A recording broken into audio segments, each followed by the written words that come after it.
Rise of the Ronin, combat tips for slicing up the samurai competition. Rise of the Ronin is the latest joint from Team Ninja, and like most of their games, challenging combat built around a number of unique systems is core to the game. Being successful in combat in Rise of the Ronin requires mastery of parries, stances, ki, and more, which can be a bit mind-boggling at first. But don't worry too much, as we have some tips that will have you slicing off heads in no time. Keep an eye on you and your opponent's ki.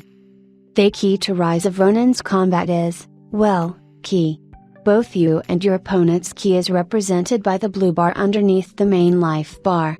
Ki essentially acts as both a stamina and stagger bar. If you deplete your opponent's ki meter, they'll be left open for a critical hit, which will usually kill grunts instantly and deplete a decent amount of a boss life bar. On the flip side, if your ki meter gets depleted, you'll be temporarily unable to attack and be stunned yourself. Keeping a close watch on the status of you and your enemy's ki is often more important than the standard life bar. Counter sparks are crucial. The best way to reduce your opponent's ki is by parrying their attacks, which the game refers to as counter sparks. A well-timed parry will not only reduce an opponent's ki, but leave them panicked and open for you to lay in some extra attacks. On the flip side, if an enemy parries you, you'll also lose a chunk of ki. So don't just button mash, as that's a surefire way to get parried often and end up ki depleted. Parry timing generally isn't that hard, although some enemies will launch combos and you'll have to parry multiple shots in quick succession to fully protect yourself and stun them. Don't forget about dodging. While you're usually best focusing on parrying your opponent's attacks, occasionally they'll wind up a big attack which will see them start glowing red. While you can sometimes still parry these attacks, they're much more difficult, and the punishment for missing your timing is higher. If you see red, you're going to want to use your dodge instead of parrying. The good news is, for a lot of these big attacks, your opponent will be left vulnerable for a few seconds if they miss, so you can still get your licks in. ABB, always be blocking.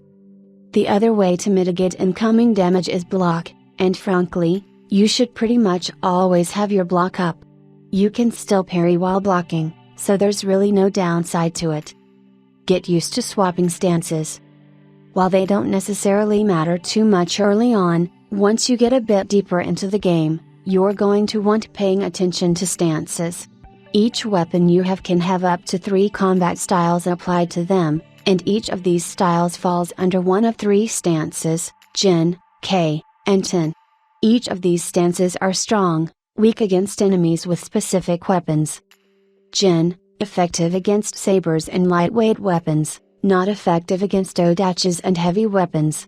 K, effective against odaches and heavy weapons, not effective against sabers and light weapons. 10, effective against katanas and medium weapons, not effective against sabers and light weapons. https://cdn.wp-content/wp-content/upload/2024/03/crazy-off-ronin4.jpg. You can switch your weapon styles and their company stances mid-battle. It can be hard to keep track of all this rock paper scissors stuff in the heat of battle, but if your stance is effective against an enemy, you'll see a small blue arrow pointing up next to their life bar, circled in red above. A red arrow pointing down indicates you're at a disadvantage.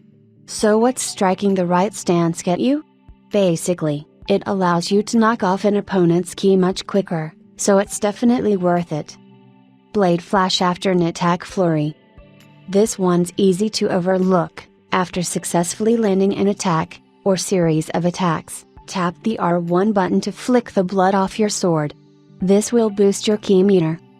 Don't go straight for a critical hit. Once you've depleted an enemy's ki and they're open for a critical hit, you may want to race in there and do it immediately. That said, your opponent will actually be vulnerable for a few seconds, allowing you to land some extra hits and damage before going for the big critical hit. Don't forget about ranged weapons. In addition to hand-to-hand combat, you can also attack enemies from afar with ranged weapons. Sniping an enemy in the head can take them out immediately and save you a fight, and if a boss fight is coming down to the wire, just play keep away and pepper them with shurikens until they go down. Switching frequently between ranged and close range weapons can be key to really throwing enemies off their game. Don't forget about your grappling hook.